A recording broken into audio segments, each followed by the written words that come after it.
Hey, I'm Dan, and this is Dan's Planes.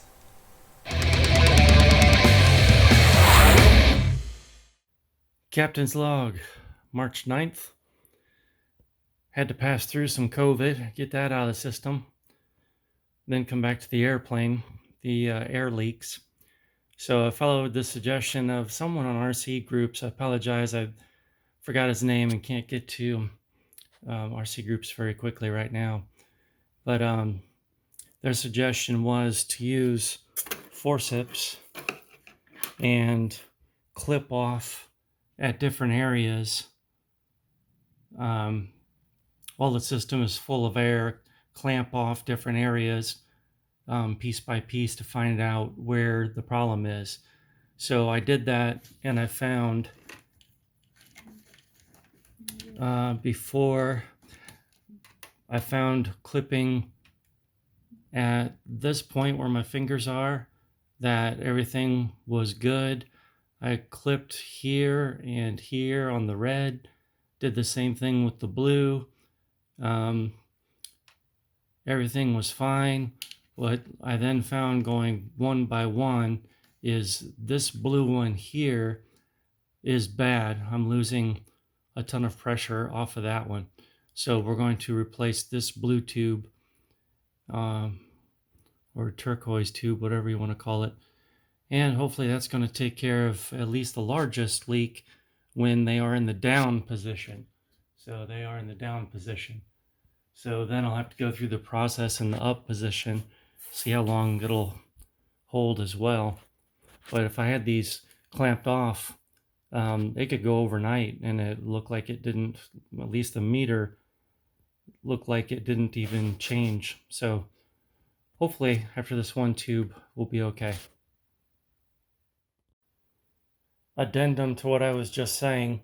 So of course, the red tube is the one that's easy to get to. The blue means I have to take out the retract to be able to reach it, because why would it be easy?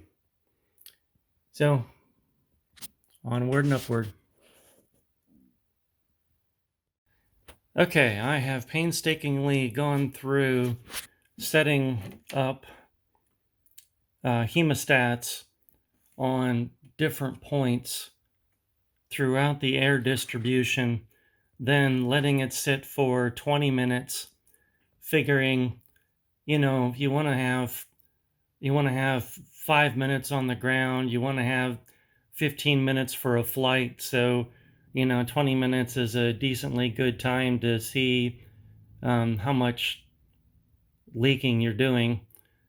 So, what we found now is it's the right-hand side retract itself. I mean, my tubing is fine, my connections are fine, but it's just that retract. So this airplane had been sitting for quite a while, and talking to you, Daryl, at Sierra, when they're made, the retracts have kind of a sticky grease put in them, but if they're kept in a hot place for too long, they're almost always in the horizontal position because they're retracted, and that grease can end up kind of getting hot and then running down and pooling along one side of the piston. So he's going to shoot me over, pun intended, a syringe with some of that grease, and I'm going to try, recharging the cylinder that way.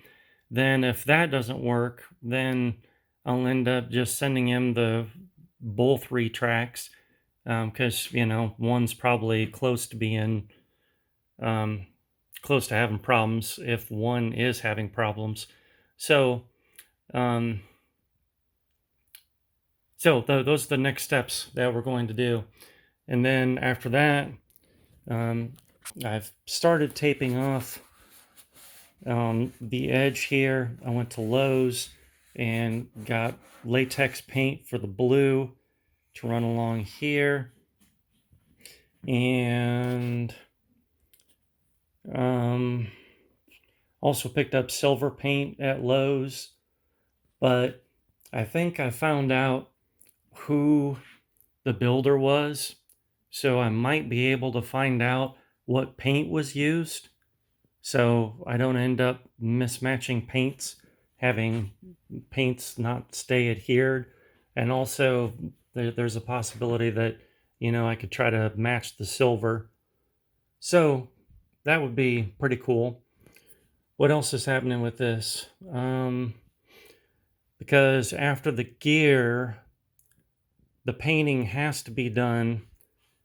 And then after the painting and the clear coat, then we can actually run the engine. And I picked up a propeller for it, so that came in. So we're looking pretty good here. Thanks so much for watching. I'm Dan from Dan's Planes. I just want to share some content about RC planes, something I've been passionate about since childhood. I'm hoping I can teach something to someone, I can start some discussion and learn some things from others. So let's just have some fun and learn some things together. If you enjoyed what you watched, it would really help me out if you could like, subscribe, and share.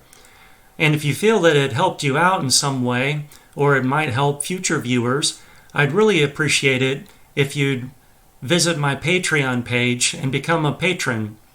It's like throwing a $1 tip into a guitar case when you pass by. It helps to fund future content and future projects that I'll be working on. I plan to show some past content. I have some other flights and I have some fly-in events that I've been to. And I also plan to show future flights and future repairs, as well as building ARFs, and if I can ever get back to it, building my top flight Spitfire. So there's a lot of content to come, but it's viewers like you that are able to support what I'm doing, and by doing that, I'm able to spend more time creating that content in the future. So I'd really appreciate it. But either way, thanks for watching, and thanks for any support, and I wish you blue skies and good speed.